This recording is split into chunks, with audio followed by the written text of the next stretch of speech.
Now, Chef Daniel Green is an advocate for healthy cooking for life. Less salt, less fat, less oil. But will this all lead to a less satisfying taste to our foods? Especially many of our local delights like lontong, char kway teow, nasi lemak. We could go on. Oh, he asked the chef himself, who has a passion for Asian food, and it all started with his trip to Thailand. Have a listen. I first came to Thailand in 1991, and at that time I was on a low-fat diet. I wanted to lose weight, but diets don't really give you a great recipe of food. It's all about the method. So in that time, it was all about low-fat food.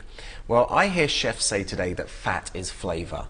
Well, I disagree. If you go to Thailand and you have papaya salad of mein kham or tom yum goong soup, there's zero fat, but a huge amount of flavour. So that was the drive behind me writing 6 cookbooks and getting passionate about how I can share my views that actually low-fat food can taste really good. Right, you're all about healthy eating. I mean, you're a healthy eating guru. Tell us about your story, though, because you have an extraordinary story behind you. You were fighting this weight issue for a very long time, and then you decided, I've got to make a change. Had to make a change. I was 17 years old and I was 65 pounds heavier. Didn't feel good, didn't have energy, didn't feel young, and I wanted to do something about it. And over 3 years I lost weight, and I did it pretty easily, but I developed a love and passion of food and cooking. And this was 20 years ago, and I've been on TV and I've been taking this career to different levels for the last decade. And I really am passionate about it. You know, I made a turn and I believe it. I don't think there's many diets out there that can hold their head up high and really say we're proud of what we do. If you're taking a pill, if you're having a shake, if you're having, you know, certain kinds of things that eliminate food from your diet, I don't think they could be proud, and I am proud. I think what I do with my tips and my ideas are genuine. They really are ways that you can take your everyday food and just make a small tweak, you know, adapt it a little bit, and you'll get some brilliant results. So when you, you know, sort of reflected on your habits and lifestyle, was it really food that was the factor and the way you were consuming it and what you were consuming actually? Well, you know, not that I advocate this, but I've never been to a gym. I can't. I'm quite hyper, but I just can't do the exercise. Everything I did was through food. Every reason I got overweight was through food. I was that fast food junkie. I was the kid that wanted the burger. That's amazing, looking at how you look today. Yeah, I've never been to a gym. And again, I don't want to say that's the healthiest way around it. It's good not to. And I think, of course, you know, we see our lifestyles. You could be on a treadmill for an hour and do nothing else the rest of the day. You know, I'm pretty active the way I move. Then share with us your secret. Tell us what you have for your meals every day. You've sort of brought in a few dishes for us, a healthy version of some of our popular dishes. And they're all from my cookbooks. I've just finished a run of 3 cookbooks with Marshall Cavendish, and so that's a really nice tie I've got with Singapore. And I love to share very simple, easy recipes, but I think presentation is great because sometimes you look at food, you think healthy, oh, it's not going to be done like a top restaurant. That was the drive behind these books. So we've got a cilantro salad, which is just, excuse me, it's not tomatoes, is it? It's oranges, it's cilantro, and you've just got some pomegranate seeds, a drizzle of olive oil. But it's quite an interesting way to have maybe a good breakfast and a change up of your fruit. What about this one we have, a smoothie? You know, we think of smoothies and energizer drinks, and they've changed over the time. I remember coming to Singapore probably about 15 years ago and having carrot juice and ginger and like, wow, that was brilliant. We put too much in them today. I think we've gone into throwing lots of sugar and more processed, and sometimes we buy an energy drink from the grocery store and its shelf life is over a week. There's a lot more in it. So I've kept it back to simple. And berries, I mean, berries are very low in carbs as well. They're great for you. They've got incredible antioxidants. I've put some fat-free ricotta cheese in there, so it's giving a bit more protein and a bit more filling. Tiny bit of skim milk, and then just some mint to top it off, but hopefully something that's got some more substance than the regular smoothie, but still very natural. And what about this one? Well, I know the Singapore noodles are fantastic, but they're pretty high in fat.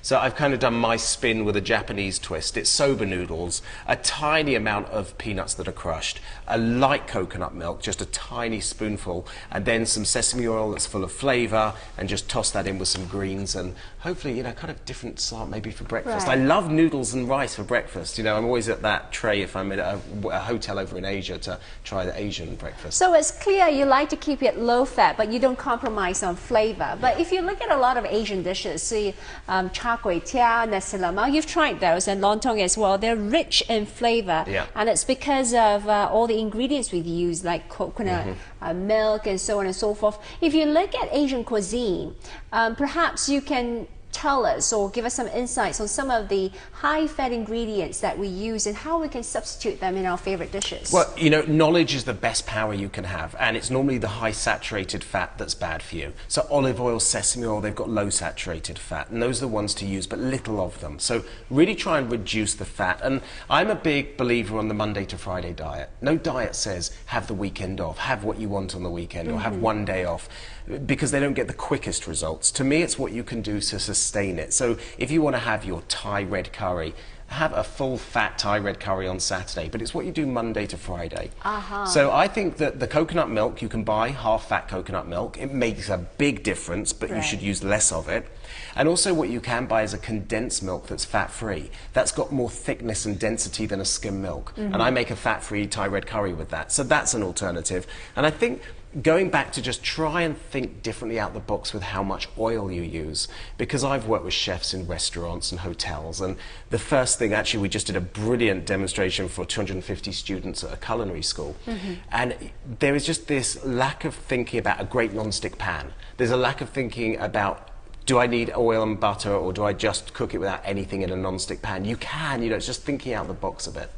Those are good suggestions. I mean, because I guess when you're cooking at home, you have full control. But what if you travel a lot and you go out and eat, and you do that a lot? How do you ensure that you can strike the balance? Well, I had to design my own menu for a hotel chain so I could trust it. No, we've just come out a big tour of launching the Dusit Thani Hotel Group, where all their coffee shops will feature my kind of menus, and also in-room dining, which is a bit out the box because most people think with in-room dining as indulgent food, like a burger and a pizza. So we've just launched this long term with them. But you know, I think as business travelers we know decisions. We think of Japanese food as very healthy. We think of choices that we can make. I want to expand it. I want to give more than that, because you know, we're pretty conscious what we do. I don't just appeal to people that want to lose weight.